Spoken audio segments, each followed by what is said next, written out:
오늘 우리가 이제 말씀 히브리서 13장을 우리가 잠시 살펴보려고 합니다. 우리 교단 총회에서 내년도죠. 아직은 내년도 2019년도, 2019년도 주제를 영적 부흥으로 민족의 동반자 되게 하소서. 아마도 3월 1일 3.1절이 이제 100주년이 되는 그런 해가 됩니다. 내년에는. 그래서 이제 영적 부흥으로 우리 민족의 동반자가 되는, 동반자로서 어떤 그런 기능을 하는 교회가 되기를 원한다 하는 마음으로 이제 이런 제목을 잡고 이제 본문으로 히브리서 13장 12절에서 16절을 잡았습니다. 그래서 오늘 본문 그 12절과 16절이 있는 히브리서 13장을 우리 성도님들과 함께 잠시 말씀을 나눠보고자 합니다. 히브리서의 이제 그 저자를 뭐 누구로 하고 모두가 명시적으로 나와 있지는 않습니다만 뭐 이제 보통 우리가 사도 바울을 히브리서의 저자라고 생각을 한다라고 하고 일단 이 말씀을 한번 같이 보도록 하겠습니다. 히브리서를 이제 마지막 쓰면서 그 마지막 부분에 대개 이제 우리도 마지막 부분에 하고 싶은 말을 막 쏟아붓게 돼요. 시간이 없어요. 급해요. 종이가 모자라는 건 아닙니다만 그래도 마지막 부분에 뭔가 이렇게 하려고 하는 그런 현상들이 있습니다. 물론 이제 청개구리는 그 반대로 합니다.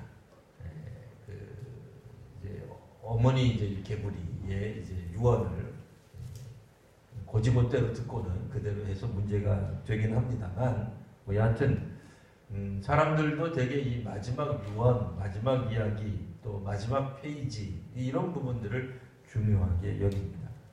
혹시 여러분들 드라마 좋아하십니까? 혹시 1편부터 안 봤다 하더라도 마지막 편은 꼭 봐야 됩니다. 이거 안 보면 큰일 납니다. 때로는 가끔씩 겁을 상실한 남편들이 채널을 돌리곤 하는데 내년에는 절대로 그런 일이 없기를 바랍니다. 아니 뭐 저한테 그런 첩보가 들어온 건 아니고요. 절대로 여러분 마지막 회에 가까울수록 이 부인들의 심기를 건드리면 절대로 안 됩니다. 이 마지막 부분이 정말 중요한 것이기 때문에 그렇습니다. 히브리서도 이게 마지막 부분이에요. 자, 오늘 말씀대로 그 말씀을 따라서 쭉 보겠습니다. 형제 사랑하기를 계속하라. 여기서 말하는 형제는 뭐 문자적으로 형제라고 생각하시면 자매들 기분 나쁘죠. 그 형제를 말하는 게 아니라 같은 교회 교인들을 말합니다. 그리스도인들을 말합니다. 사실 그리스도인 사랑하기가 제일 어렵습니다. 뭐 맞는 예인지는 잘 모르겠으나 우리가 가장 이 땅 위에서 사랑하기 어려운 민족 중에 하나가 북한 사람입니다. 형제 사랑하는 게 얼마나 어려운지. 그래도 잘 모르시겠다라고 하는 분들은 화목한 가정에서 자란 분들은 뭘 얘기해도 못 알아들어요. 근데 형제들끼리 눈만 떴다, 서로 마주쳤다 그러면 주먹이 왔다 갔다 한 분들 아니면 말끝마다 XX가 들어갔던 분들은 아실 거예요. 야, 형제 사랑하는 게 정말 어렵구나. 그래도 잘 모르시는 분들은 드라마상에서 보시면 부모님, 그것도 부자인 부모님이 별세하시면 돌아가시면 자녀들끼리 유산 상속 문제로 왜 그렇게 싸우는지 거기로 너무 넘어가지 않으셔도 돼요. 이 땅에서 우리가 제일 사랑하기 어려운 존재가 실상은 형제입니다. 그것도 같은 교회 사람들입니다. 다른 교회 사람들 사랑하는 게 차라리 쉽습니다. 선교지를 위해서 기도할 때는 은혜가 넘칩니다. 그런데 우리 부역 위하여 기도할 때는 정말 힘듭니다. 그래도 우리는 형제 사랑하는 것을 계속해야 합니다. 두 번째로는 손님 대접하기를 잊지 말아라 이렇게 되어 있습니다. 뭐 여하튼 뭐 다시 설명하기보다는 그 다음 구절에 이런 표현이 나오죠. 부지 중에 천사들을 대접한 이들이 있느니라. 이 보통 축복받는 일이 아니에요. 모르고 했을지라도 알지 못하고 했는지라도 이거는 천사를 대접하는 것과 같은 횡재수가 있다는 그런 뜻을 말하는 게 아니에요. 뭐 로또가 당첨 그런 뜻으로 표현한 게 아니라 정말 귀한 일을 하는 것이다 라고 하는 겁니다. 손님 대접을 물론 나그네 대접이라고 볼 수도 있으나 오늘날 사회 현상에서는 현실에서는 뭐 지나가는 사람이 정말 우리 집에서 유학했다 그러면 그건 뭐 쉽지 않은 얘기죠. 그냥 우리에게 조금 더 수월하게 이해하기 편하게 우리에게 적용한다 그러면 그냥 다른 사람들을 섬기는 일 하시는 거 말하는 거예요. 뭐 구체적으로 우리 교회로 적용하자면 주방봉사라고도 말할 수 있습니다. 남들이 뭐라고 하기도 전에 먼저 나서서 청소하는 일들을 말할 수 있습니다. 이와 같이 손님 대접하는 일 잊지 말아라. 3절 말씀은 너희도 갇힌 것 같이 갇힌 자를 생각하십시오. 마음을 함께 하십시오. 그런 얘기. 우리가 갇힌 건 아니에요. 남의 이야기를 들을 때 오늘 우리말로 하면은 공감할 수 있어야 된다. 그런 말입니다. 다른 사람은 마음이 아프다고 힘이 들다고 이야기하는데 뭐 그런 거 갖고 그래. 나는 더 어려웠었어. 그렇게 자기 애환, 자기의 어떤 과거에 산전수전 겪었던 이야기 삼천포로 빠지지 마시고 누군가가 이야기를 한다 그러면 정말로 아팠겠구나. 정말로 힘들었겠구나. 정말 나도 갇힌 것처럼 갇힌 자를 생각하고 또 학대받는 자를 위하여 기도할 수 있어야 될 것입니다. 4절에 따르면 결혼을 귀히 여기라고 말씀하셨습니다. 침소를 더럽혀서는 안 될 것입니다. 5절 돈을 사랑하지 말고 있는 바를 족하라 라고 말씀합니다. 물론 내년에도 여러분 하시는 사업도 잘 되고 또 일들도 잘 풀리기를 바라지만 그렇다고 돈을 추구하지는 마십시오. 하나님이 우리를 먹이실 만큼 충분히 먹여주신다는 믿음으로 살아가라 라는 말입니다. 이 말씀은 돈을 벌어서는 안 된다 뭐 그런 뜻은 결코 아닙니다. 돈을 쫓아서 사는 삶을 살지 말 것을 말씀합니다. 7절 말씀 보시면 하나님의 말씀을 너희에게 일러주고 너희를 인도하던 자들을 생각해봐라.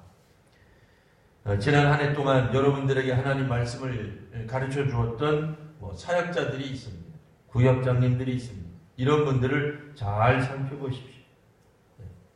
또 회장단들을 인도하던 자들을 잘 생각해보고 오늘 말씀은 약간 부정적인 것처럼 보이지만 꼭 그렇진 않습니다. 결론은 꼭 부정적인 건 아니에요. 7절 그들의 행실의 결말을 주의하여 보고 그들의 믿음을 본받으라. 결론은 본받으라는 말이에요.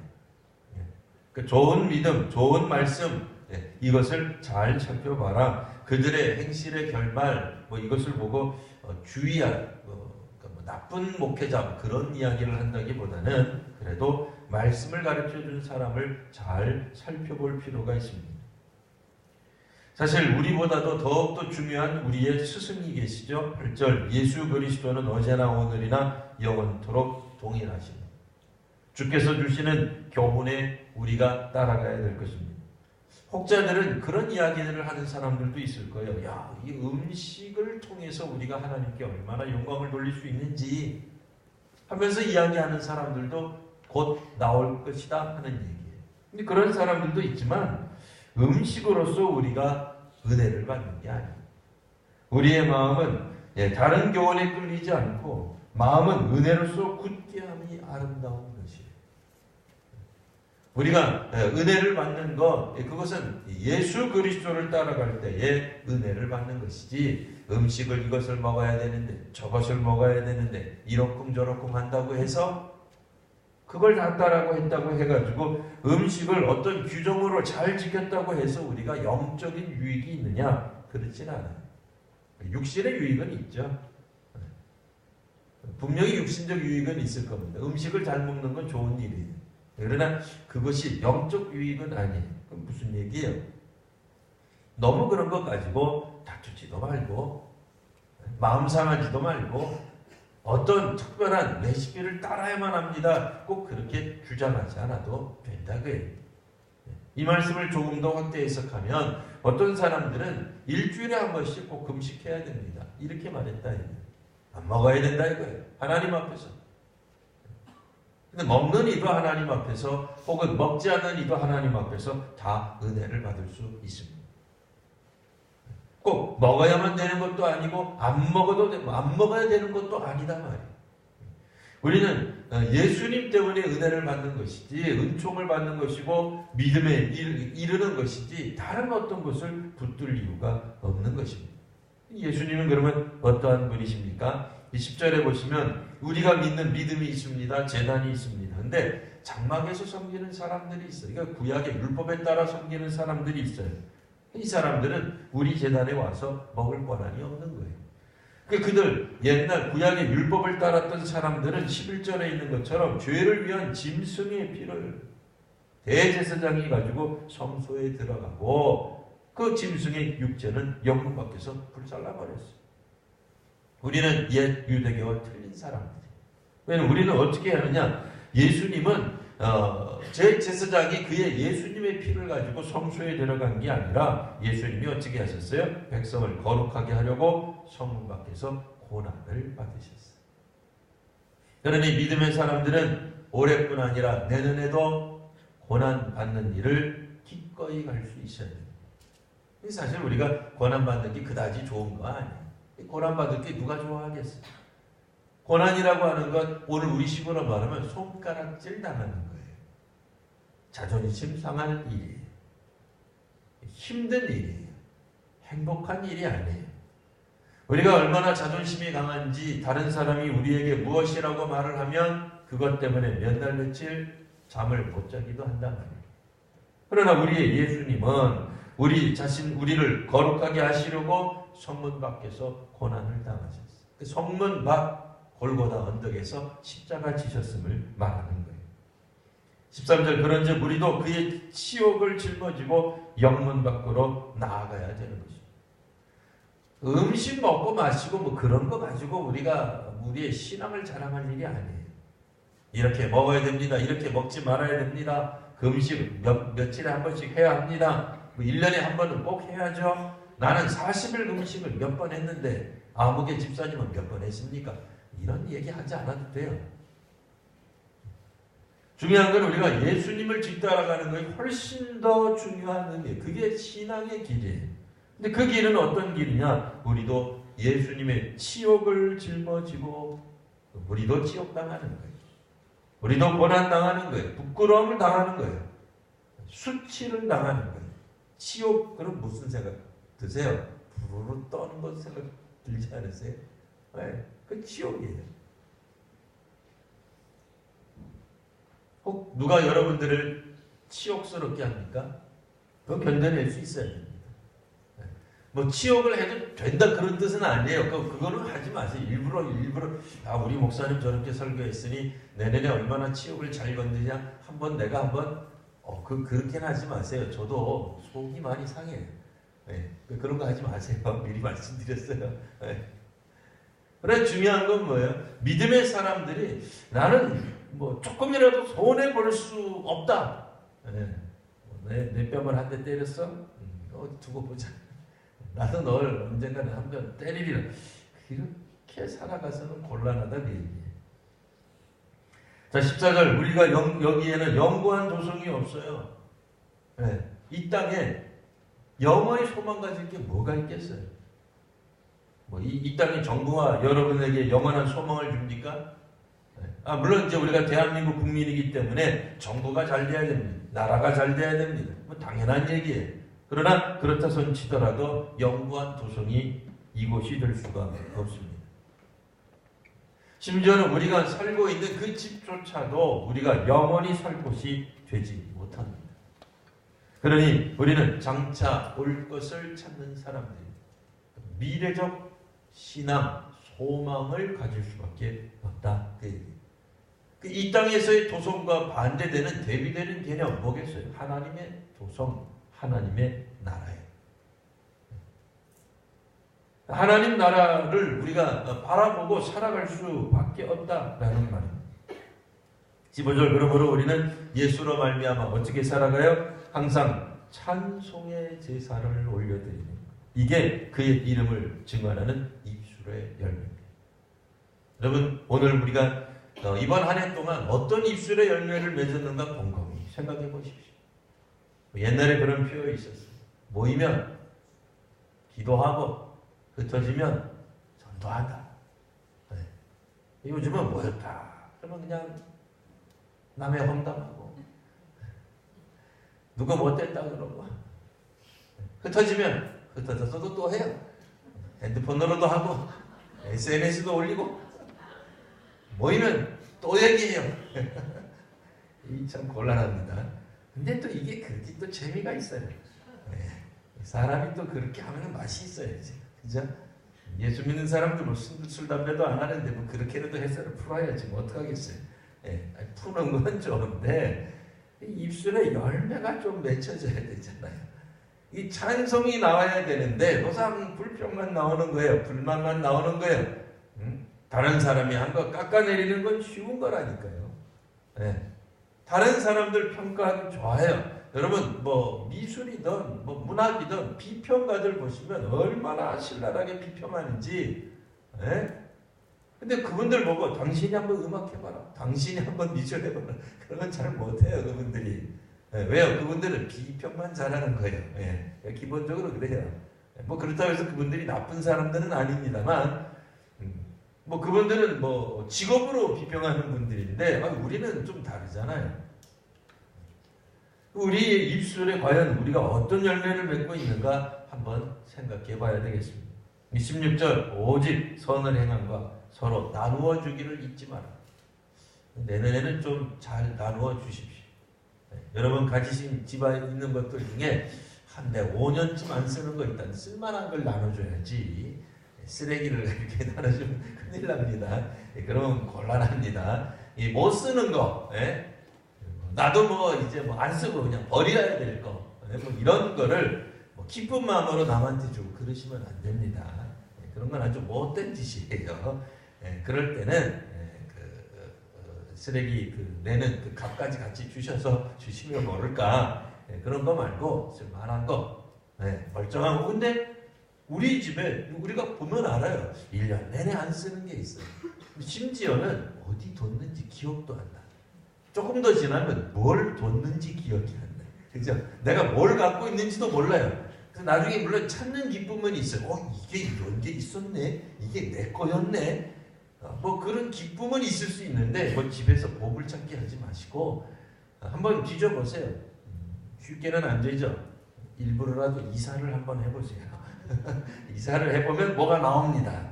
예, 최근에 특히 이사하신 분이 계세요. 우리 권사님 한번 기대합니다. 예, 또 그렇다고 해서 여러분 또 줄 서고 그러시면 안 돼요. 이 불필요한 것들이 있으면 우리가 안 쓰는 걸 말하는 거예요. 예, 일부러 억지로 사서 드리라는 건 아니고 서로 나누어 줄 수 있어야 됩니다. 자, 중요한 거는 이제 이 다음 구절이죠. 뭐가 왜 중요합니까? 16절도 보시면 15절과 16절에 우리가 찬송의 제사를 드리는 게 있고 또 16절에는 선을 행함과 나누어 주는 제사도 있다는 거예요. 네. 이게 하나님이 제사로 인정해 주세요. 예배로 인정해 주는 거예요. 놀라운 일이에요. 우리가 예배라 그러면 지금처럼 격식을 차리고 드리는 것만 예배로 이해하고 있는데 물론 당연히 그렇죠. 근데 성경 몇몇 구절들은 우리로 하여금 정신 번쩍 나게 만드는 표현들을 하고 계세요. 찬송의 제사, 하나님 기뻐하신다는 거예요. 또 두 번째로는 선을 행하는 제사, 또 우리의 것을 나누어 주는 제사를 좋아한다라는 말씀입니다. 자, 그리고 이제 마지막으로 17절에서 19절에 있는 말씀입니다. 자, 너희를 인도하는 자들에게 순종하고 복종하라. 인도하는 자들이 있습니다. 구역으로 말하면 구역장님이 되겠고 남선교회 여전교회로 말하면 뭐 회장단들이 될 수도 있겠죠. 자, 그들은 너희의 영혼을 위하여 경성하기를 자신들이 청산할 자인 것처럼 하는 거예요.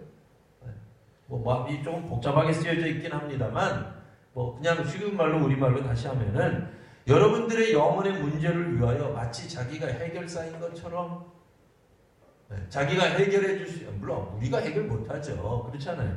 그런데도 인도하는 자들은 그런 심적 부담을 가지고 살아간다 그 얘기예요. 우리 교회도 여전도회 회장단 할 때 여러분 요즘 분위기가 어때요? 잘 안 하려 그러시죠? 왜 안 하려 그래요? 여전도 회장을 할 때 오는 삶에 무게가 있거든. 그잖아. 무게가 있잖아. 잘 안 하고 싶어 하는 거야. 구역장도 마찬가지예요. 옛날 같지 않아요. 옛날에는 목사님 왜 나는 구역장 안 시켜주세요? 이게 연말이면 주문으로 들어왔어요. 요즘은 어떤 게 들어와요? 목사님 저를 이번에는 빼주세요. 우리 교회는 한 번도 없었어요. 저는 중간에서 카트하는 분이 있어가지고 제 교회는 한 번도 안 들렸어요. 얼마나 좋은지 몰라요. 네? 점점 힘든 거예요. 옛날에는 교회학교 교사를 하려고 줄을 섰어요. 물론 이제 과장된 표현입니다. 줄까지 쓰게 했겠습니까만은 교회학교 교사를 하기 위해 줄을 섰단 말이에요. 은혜 받고 간증하려고 목사님 주일 오후 예배 몇 시쯤 합니까? 내가 5분쯤 간증할 수 있습니까? 뭐 그런 분들 줄 섰어요. 요즘은 그런 사람 별로 없어요. 자, 근데 인도하는 자들 이분들은 어떤 특징이 있느냐? 믿음의 사람들, 교회, 성도들의 공동체, 그들의 영혼을 위하여 자신들이 청산할 자인 것처럼, 그냥 쉽게 말하면 그냥 해결사인 것처럼 다 해결해 줘야 되는 거예요.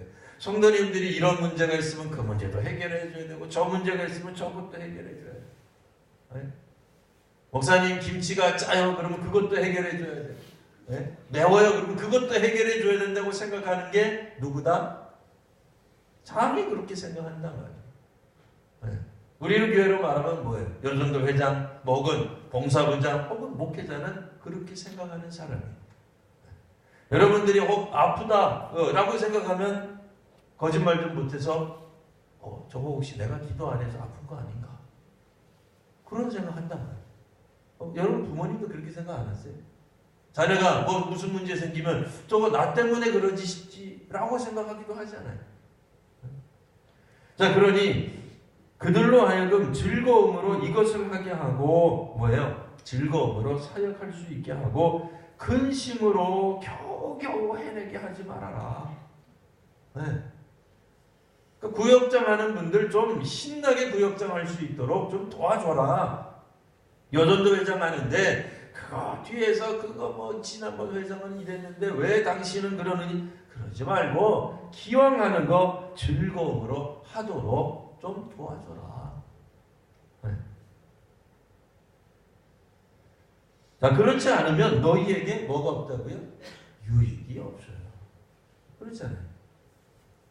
우리나라 대통령 보고 그냥 청와대 가서 또 상황 데모, 물론 이제 요즘은 데모하는 게 우리 개인의 또 자유가 있고 자유가 또 이제 침해당하면 얼마든지 데모할 수 있긴 합니다만 노상 그런 얘기 들으면 그 누가 좋겠어요?